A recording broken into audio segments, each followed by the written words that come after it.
ሰላም ሰላም፣ እንዴት ናችሁ? ደህና ናችሁ ወይ? ዛሬ ከእናንተ ጋር ሀሳቤን ልካፈል የፈለኩበት ርዕስ የሶሻል ሚዲያን ጥቅም የሚዲያን ጥቅም የማያውቅ ማህበረሰብ ስሜቱን ለመግለጽ ይቸገራል በሚል ርዕስ ነው መናገር የምፈልገው። አሁን እንግዲህ ሰው እንደ ዘመኑ ነው የሚሄደው። በእኛ ዘመን በአሁኑ ሰዓት ሶሻል ሚዲያ የሚባል ነገር አለ። እያንዳንዱ ሰው ፍላጎቱን፣ ስሜቱን፣ እውቀቱን፣ ችሎታውን ወይም ደግሞ የሚመኘውን ነገር በራሱ ስልክ ሩቅ ሳይሄድ ወይም በራሱ ኮምፒውተር ቀርጾ ሌሎች ሰዎች ተደራሽ የሚያደርግበት ዘመን ላይ ነው ያለነው እና እኔ አሁን ይሄን ነገር ለማድረግ ይሄን የማስበውን ነገር ለመናገር ጋዜጠኛ ጋር መሄድ ወይም ጋዜጠኛ ጋር መደወል ሳያስፈልገኝ እቺን ሀሳብ ዛሬ መናገር ፈልጌያለሁ ካልኩ ስልኬ ላይ ቀዳና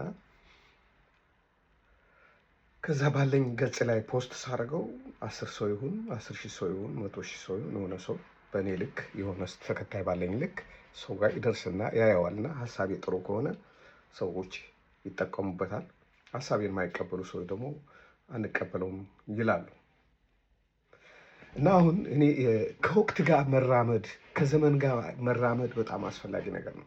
ከዘመን ጋር መራመድ በጣም አስፈላጊ ነገር ነው። በጥንት በአባቶቻችን ጊዜ ሬዲዮ ቴክኖሎጂ ተፈልስፎ ሲመጣ እኮ በዛ ዘመን የነበረው ማህበረሰብ እንዴት ይሄ ሰይጣን ነው ብሎ እኮ ለመቀበል ብዙ ጊዜ ተቸግሮ ነበር። ሰዎቹ ሳናያቸው እንዴት እዚህ ይናገራሉ በሚል ያው ከቴክኖሎጂ ጋር የመራራቅ ሁኔታ ተፈጥሯዊ በሆነ መንገድ እንሄድ ስለነበረ እንደዚህ የተቀናቀኑበት ጊዜ አለ። አዲስ ቴክኖሎጂ በመጣ ቁጥር፣ ቴሌቪዥን በመጣ ቁጥር፣ የተለያዩ ነገሮች በመጣ ጊዜ ፈተና ተፈጥሯል። ኮምፒውተር በመጣ ጊዜም ፈተና ነበረ እና እኔ እንኳን ቲክቶክ ለመጀመር በጣም ነው የዘገየሁት። አክቹዋሊ 2 ዓመት ወይ እንደዚህ ከ2 ዓመት ከምናምን ቢሆን ነው። ሰዎች በጀመሩ ሰዓት ጀምሩ ሲባል እውነት አይመስለኝም ነበር። ይሄ አንድ ሰሞን ሆይ ብሎ የሚቀር ነገር ነው። ደግሞ ምንድን ማለት እኔ ራሴ የዛ የአሮጌ አስተሳሰብ እስረኛ መሆኔ ነው የሚያሳየው። ከኔ ደግሞ የባሱ ሰዎች አሉ። አሁን አንዳንድ ሰዎች ድምፅ ሁነን ይሉኛል በአንዳንድ ነገሮች። ኦኬ እኔ የምችለው ከሆነና እውነት መስሎ የመሰለኝ ነገር ላይ 10 ሰው ይስማኝ 20 ሰው የሚስማኝ ድምፅ ሆናቸዋለሁ። ግን እናንተም እኮ ሀሳባችሁን መግለጽ ትችላላችሁ በራሳችሁ። ከእንደገና ደግሞ ድምፅ ነኝ ስትሉ የኔ ፎሎወር ውስን ፎሎወር ነው ያለኝ። ምክንያቱም ቲክቶክ ላይ 230 ምናምን ሺህ ሰው ነው ያለኝ። ፌስቡክ እስከ 30 ሺህ ምናምን ሰው ነው ያለው። ዩቱብ እንደውም 10,000 አልሞላም። በቅርብ ጊዜ ስለሆነ የጀመርኩት ወደ 9,000 ምናምን ሰው ነው ያለው።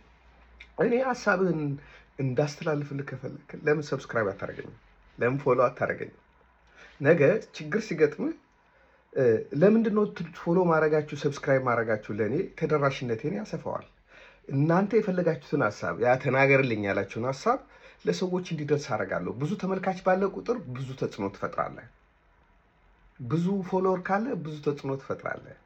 ብዙ ብልጥ የሆነ ማህበረሰብ አለ። አንዳንድ ማህበረሰብ ከዘመኑ ጋር ቶሎ ስለሚሄድ እስቲ የሀገራችን የቲክቶክ ከፍተኛ ቁጥር ተከታይ ያላቸውን ማህበረሰቦች ማለት አንድ ነን፣ ኢትዮጵያዊ ነን። ግን በተለየ ባክግራውንዱን ስታዩ ሰው የነቃ ማህበረሰብ ያለበት አካባቢ የኔ ሰው ነው ነገ ድምፄን አሰማልኝ ብሎ ሊያሰማልኝ ይችላል ለሚል ሰው ፎሎ ያደርጋል፣ ሰብስክራይብ ያደርጋል። ጠቃሚ ነገር ቢናገርም ባይናገርም አንድ ቀን እጠቀምበታለሁ የራሴ ሰው ነው ብሎ ስለሚያስብ ሂድ። አሁን እኔ አሁን ለምሳሌ ብዙ ጊዜ ስለ ኢትዮጵያ የቱም ከዳር እስከ ዳር ያለ ሀሳብ ነው ማነሳው። ግን አንዳንድ ዘመዶቼ በጉራጌ ክልል ውስጥ ያሉ ወይ ደግሞ በመሀል ሀገር ውስጥ የሚኖሩ ሰዎች በዚህ ጉዳይ ድምፅ ሆነን ምናምን ይሉኛል። ግን ሰብስክራይብ አያደርጉኝም፣ ፎሎ አያደርጉኝም። ፎሎ ለማድረግ ምንም አያስከፍላቸውም፣ ሰብስክራይብ ለማድረግ ምንም አያስከፍላቸውም። እነሱ የሆነ ችግር ሲገጥማቸው ግን እኔ እንድናገርላቸው ይፈልጋሉ። ኦኬ እኔ ልናገር ይሆናል። ግን እናንተስ ማድረግ ያለባቸው ለምን አታደርጉም? የኔ ገጽ ብዙ ተከታይ ቢኖረውና ተደማጭነት ቢኖረው ተጠቃሚ ናችሁ።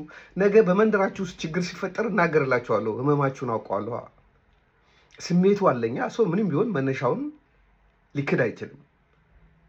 ተፈጥሯዊ ነው። ሰው የመጣበትን ማህበረሰብ ከሀገርም መንደር ማሰቡ አይቀርም። መጽሐፍ የሚጽፍ ሰው እንኳን ከመንደሩ ጀምሮ ነው የሚጽፈው። ስለዚህ እዛ አካባቢ ያላቸው ሰዎች ነገ የሆነ ችግር ሲገጥማችሁ ድምፅ እንዲሆናችሁ ለምን አሁን ፎሎ አታደርጉኝም? የዛን ጊዜ እኔ ባትሉኝም እኮ አደርገዋለሁ ያን ነገር። ግን ተሰሚነት አይኖረውም፣ ተደራሽነት አይኖረውም፣ ተጽዕኖ ፈጣሪ አይሆንም። ለምንድን ነው ትልቅ ሚዲያ ያላቸውን ሰዎች መንግስት ሲያባብላቸው የምታዩት? ጥቅማ ጥቅም ሰጥቶ ዝም እንዲሉ የሆነ ምናምን ዝም የሚያስብላቸው ለምንድን ነው? አእምሯቸውን አይደለም እኮ ተከታዮቻቸውን በመፍራት ነው። ብዙ ሰው ይሰማቸዋል በሚል ባለጌዎችም ቢሆኑ ሲያባብላቸው ነው የምታየው።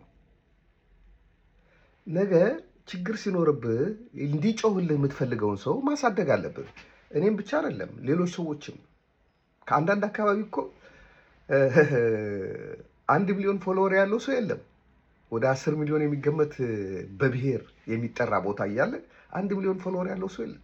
ምክንያቱም ምንድን ነው?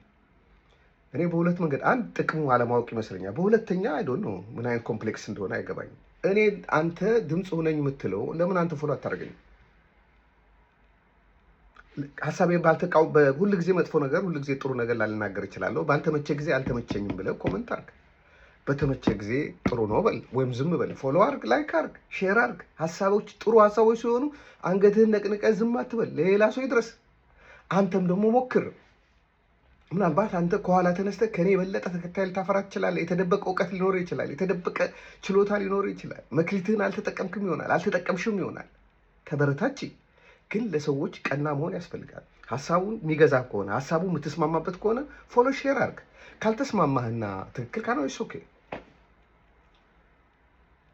አንዳንዶች ለራሴ በጣም አድናቆት ሜሴጅ ይልኩልኛል።